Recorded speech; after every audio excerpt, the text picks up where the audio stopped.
আজকে আমরা চলে এসেছি কলেজ স্ট্রিট এরিয়াতে ঠনঠনিয়া কালীবাড়িতে, যেটা 300 বছরের ওপরেও পুরাতন। আজকে আমরা ঠনঠনিয়া মা কালী মাতাকে দর্শন করব। মা সিদ্ধেশ্বরী রূপে এখানে পূজার্থী হন। চলো আমরা দেখব, মাকে দর্শন করবো, মায়ের মন্দির দর্শন করব, মায়ের ব্যাপারেও জানবো। নীলকাদম্বিনী রূপ মায়ের এলোকেশি দিগ্বসনা দিবানিশি ভাবরে মন অন্তরে করাল বদনা।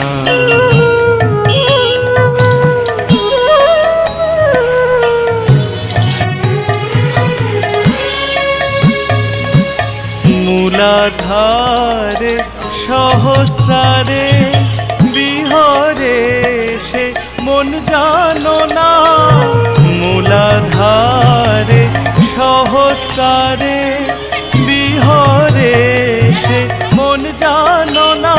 সদা পদ্ম বনে হংসী রূপে আনন্দ রসে মগনা দিবানিশি ভাবরে মন অন্তরে করাল বদনা।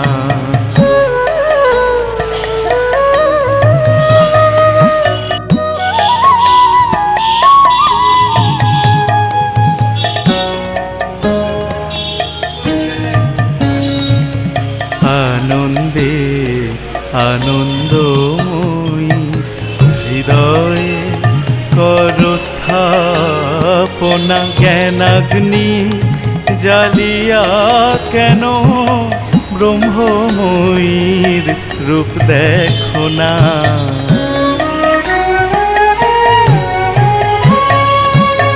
প্রসাদ বলে ভক্তের আশা পুরাইবে অধিক বাসনা। প্রসাদ বলে ভক্তের আশা পুরাইবে অধিক বাসনা। মা এখানে কেমন?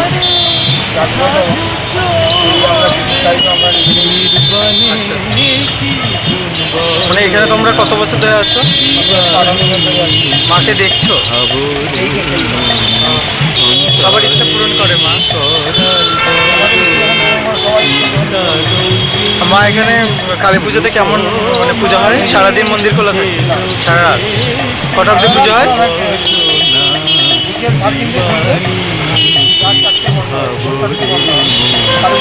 মানে সারা রাত পুজো হয়, সবাই দর্শন পায়।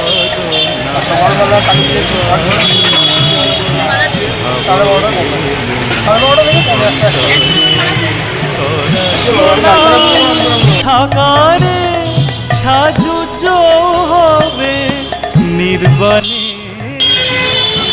মায়ের কাছে পুজো দেবো, এই যে বল মায়ের কাছে পুজো দেবো, কিন্তু মাকে দর্শন পেলাম না মায়ের।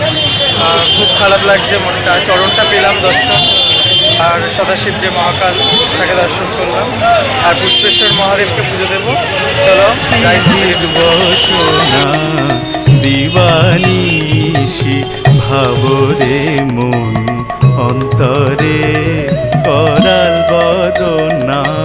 দিবানিশি ভাবরে মন অন্তরে করাল দিগ্বসনা। দিবানিশি ভাবরে মন অন্তরে করাল বদনা। দিবানিশি। আমি অতি দুর্ভাগা যে মাকে দর্শন করতে পারলাম না। মায়ের মূর্তির অঙ্গরাগ চলছে, তাই মন্দির মাকে ঢেকে দেওয়া হয়েছে। পরের বার অবশ্যই করবো, রবিবারে ওপেন হবে, অমাবস্যার আগেই হবে। আর রবিবার থেকে দর্শন পাবো মায়ের নতুন সাজে। কী করি তোমাদেরকেও দেখাতে পারবো না, পরে যদি আসি তো দেখাবো তোমাদেরকে। এই হচ্ছে ঠনঠনিয়া কালী মাতার মন্দির, সেটা 300 বছরেরও বেশি বছর পুরাতন এই মায়ের মন্দির। আর বাবা ভৈরব, মানে মায়ের যে ঠনঠনি মায়ের যে বাবা মানে ভৈরব দেবাদিদেব মহাদেব, সেটাকে দর্শন করুন। আমার খুব খারাপ লাগছে মায়ের চরণটা দেখবেন, কেমন লাগবে